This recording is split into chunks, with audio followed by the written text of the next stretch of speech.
तम्बाकू, हुक्का, बीड़ी, ये इस बॉडी के लिए हानिकारक है। और तकरीबन समाज, किसी भी समाज में देख लो, सब पीने लागे। हुक्का, बीड़ी, तम्बाकू, शराब, मांस खाना, भुक्की पीना। ये क्यों पिलाता? ये पिलाता मन रूप में। ये काल सबके अंदर एक एलिमेंट रूप में रहता है, इसने छोड़ रखा एलिमेंट। जैसे परमात्मा का एलिमेंट तो आत्मा है और काल का एलिमेंट ये मन है, तो इसने सारी को बद्ध करवाणी जीवते। किस लिए? कि जितने ये बकवाद खावेगा पीवेगा उतना ही इसके बॉडी में उसका अंश लिप्त होगा सूक्ष्म शरीर में। तो उसके बाद फिर वो जो का तो ऊपर जाकर जब उसको भूना जाता है, जिसने घना हुक्का पी रखा है, घनी शराब पी रखी है, वो देर तक वहां भूना जाता है कि उसमें अच्छा माल होता है इस काल का। तो वहां सबको इसलिए डाला जाता है कि जो सारे जीवन में इसने जो खाया पिया, कुछ तो बॉडी शरीर सुख सुथुल शरीर इससे ठीक रहा, शेष उसके अंदर जम जाता है और वो इतने गर्मी के बिना छूटता नहीं। वहां इनको तड़फाया जाता है, हाहाकार मच जाती है, अचेत हो जाते हैं कुछ देर के बाद, और फिर उसका समय निर्धारित है, उसके बाद उनको वहां से उठा दिया जाता है और वो जो गंध है उसका सारा नीचे चला जाता है अलग से उसके पात्र में। और ये प्राणी अपने आकर के फिर धर्मराज के दरबार में आते हैं, फिर अपने कर्मानुसार कोई पशु बनो, पक्षी बनो, मनुष्य बनो या राजा बनो, जाओ, उसका काम पूरा हुआ। तो परमात्मा कहते हैं जहां ये तपस्या पर भूनने जा रहे थे प्राणी धर्मदास, में वहां आके खड़ा हो गया। इनका बुरा हाल हो रहा था, रो रहे थे। कहीं पर तो एक परिवार के दो सदस्य वहीं भूनने जा रहे थे, वहां उनके गुरु भी साथ पिटक वहीं पर भूनने जा रहे थे, ऋषि महर्षि भी वहां पर भूनने जा रहे थे। और जब मैं वहां जाकर खड़ा हुआ, एकदम उस तपस्या की जो तपत थी, जलन थी, वो एकदम शांत होगी। टुकड़ी तो गर्म जो की तू है, लपटें निकल रही हैं आग की, लेकिन उन प्राणियों को मेरी शक्ति से उस आग का कोई असर नहीं हो रहा था। तो जब उनका वो पीड़ा खत्म हुई तो एकदम बैठे शांत होकर मुझे देखा, तो परमात्मा के उस शीतल चंद्रमा जैसे शीतल चेहरे को देखकर वो सभी ये समझ गए कि शायद ये भगवान है। तो उन्होंने कहा कि हे परमात्मा, हम यहां पर कौन से कर्म का दंड भोग रहे हैं?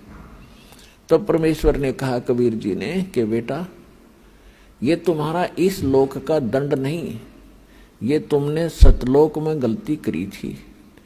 अपने मूल स्थान को छोड़कर, उस सर्व सुख दायी स्थान को छोड़कर भरी थाली का ठोकर मार कर तुम यहां आए हो इस काल के साथ। परमात्मा ने उनको कुछ ही समय में सारी सृष्टि रचना बताई सुनाई। तो सभी को वहां तो तुरंत समझ में आ गई, क्योंकि यहां तो अपलातून पाक रहे हम। एक छोटा सा कोई जॉब हो जा, अधिकारी बन जावे, छोटी सी कोई 10-20 एकड़ जमीन हो जाए, हम सुनते ही नहीं किसी की, अपनों की सुनो देखा। वहां तो सारा स्पष्ट दिख रहा था कि जिस धन को अपना मान रहे थे, जिस घर को अपना मान रहे थे, जिस परिवार को अपना मान रहे थे, वो हमारे साथ नहीं आया। तो वहां तक अकल ठिकाने आ गई थी उनकी। और यहाँ अकल ठिकाने लाने के लिए इतने सत्संग करने पड़ते हैं, इतने प्रमाण देने पड़ते हैं कि तुम गलत स्थान पर पड़े हो, ये लोग तुम्हारा नहीं है, तुम्हारे साथ धोखा हो रहा। और तब भी शीघ्र सी ठिकाने अकल नहीं आती, क्योंकि हमारे ऊपर प्रेशर इतना है। लेकिन मालिक का ज्ञान भी इतना प्रबल है और समाधान इतना प्रबल है, एक दिन अकल ठिकाने आकर रहेगी पूरे विश्व की। अब वो समय आ गया।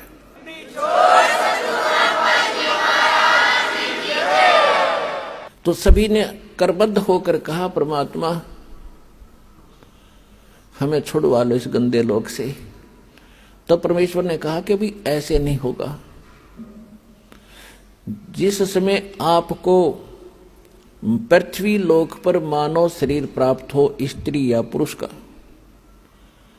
और वहां मेरा कोई भूला भटका कोई संत तुझे मिल जा, मेरे इस ज्ञान को बताने वाला जो मैं तुम्हें बता रहा हूं, ये याद रखना। उसकी शरण में चले जाना, वो जो विधि बताओगा भक्ति की, वो भक्ति करना बेटा। फिर तुम्हें वहां भी सुखी करूंगा, और फिर तुम इस तपस्या पर नहीं आओगे, बाईपास ले जाऊंगा, तुम वो भक्ति करना। तो वहां तो सभी हां भर रहे थे कि कान पकड़ते हैं भगवान,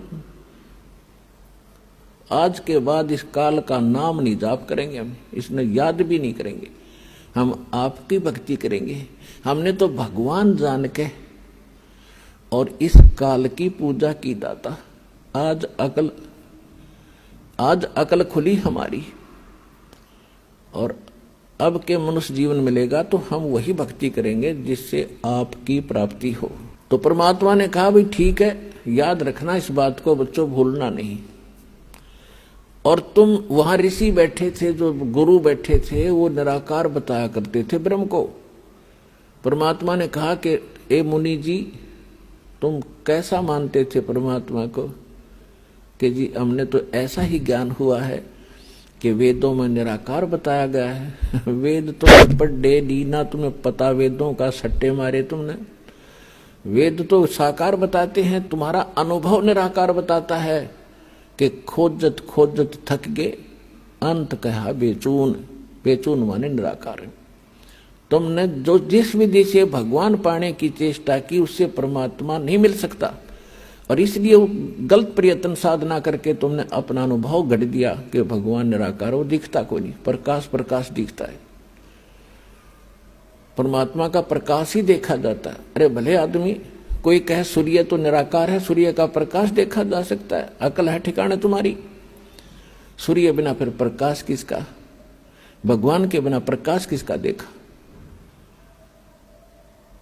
तो कहने लगे जी हम तो बस इतनी पढ़ाई पढ़काए हैं, हमने तो निराकार मान रखा था। देखो वो आ रहा है सामने तुम्हारा निराकार भगवान, वो देखो। जब सबकी दृष्टि परमात्मा के संकेत की ओर गई तो ओछा माथा, काला शरीर, विकराल चेहरा, ये उसका वास्तविक रूप है। और उस रूप को यदि आप यहां देख ले तो कलेजा फट जा।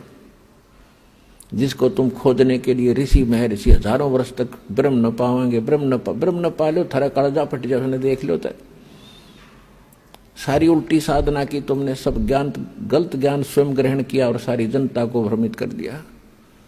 वो आ रहा तुम्हारा भगवान, और तुम्हारे से निकले इस गंध को खाएगा वो।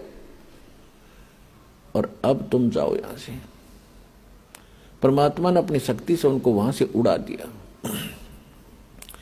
अब काल का भोजन का समय हो गया था, क्योंकि उसने भी निर्धारित समय फिक्स कर रखा है कि इतने समय में ये भुन बांध कर चले जाएंगे यहां से, केवल वो माल शेष रह जाएगा, उनसे निकला हुआ गंध, वो उसका माल है। वो खाने के लिए आया तो देखा सामने एक व्यक्ति खड़ा है। अब उसने निकट आकर देखा, क्या देखा कि तो मेरा बड़ा भाई खड़ा है, जोगजीत खड़ा है। अब काल, जब वहां काल ने गलती की थी सतलोक में, ये सृष्टि रचना में आपको सुनाया हुआ है, यहां केवल एक हिंट देकर आज सत्संग का विषय दूसरा रखना है।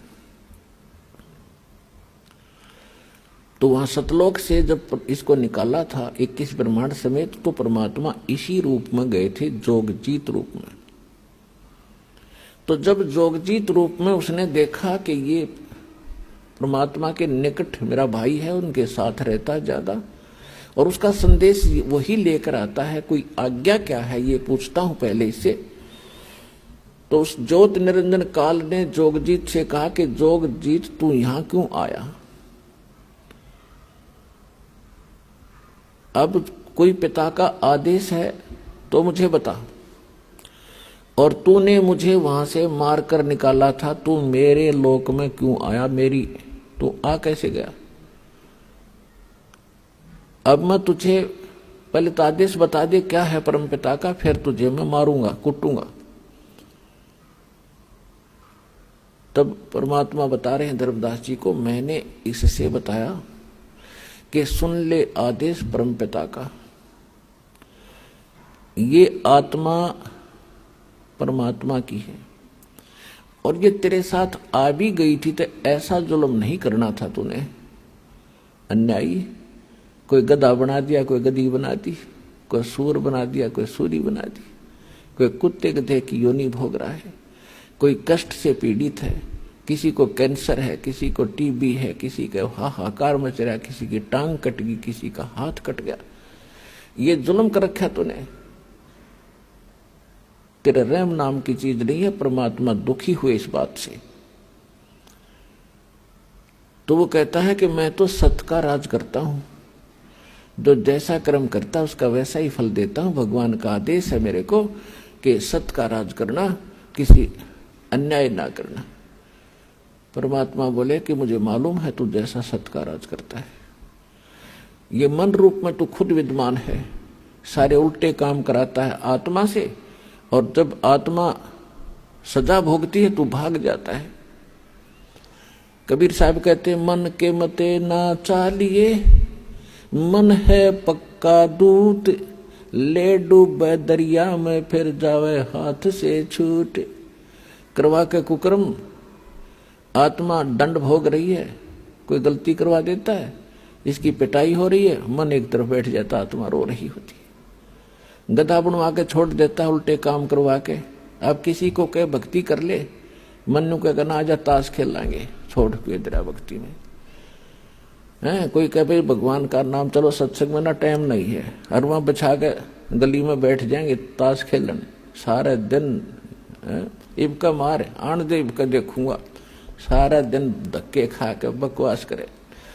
तो ये मन करवाता है, और जब आत्मा जाग जाएगी, झांखे भी नहीं इन कर्मों को, तो आत्मा को यहाँ जगाया जाता है, इसका मूल ज्ञान बताया जाता है, ये कहाँ की रहने वाली है, वो स्थान याद कराया जाता है, ये सत्संग में याद कराया जाता है। तो सुन ले आदेश परमात्मा का। जोगजीत रूप में भगवान कह रहे हैं कि मैं नीचे जाऊंगा, सभी तेरे ब्रह्मांड सब लोक में जाऊंगा, नीचे के स्वर्ग लोकों में, ब्रह्मा विष्णु महेश की नगरी में, और पृथ्वी लोक पाताल लोक पर जाऊंगा। सब जीवों को बताऊंगा कि ये भगवान नहीं है जिसको तुम परमात्मा मान बैठे हो, ये वो परमात्मा नहीं है। और वो ज्ञान बताऊंगा, उस भगवान के चिन्ह बताऊंगा जिसका तूने नामो निशान मिटा दिया। मैं इसलिए आया हूं, आदेश है परमात्मा का। नीचे जाऊंगा, तेरी पोल खोलूंगा, तेरा भांडा फोड़ूंगा कि तू काल है, तेने जुल्म कर रखा है, इनके साथ सारी उल्ट साधना करवा के इनकी दुर्गति कर दी है। और ऐसा मंत्र दूंगा उनको कि वो जाप करके सीधे सतलोक आ जाएंगे, तेरे झंझट से छूटेंगे।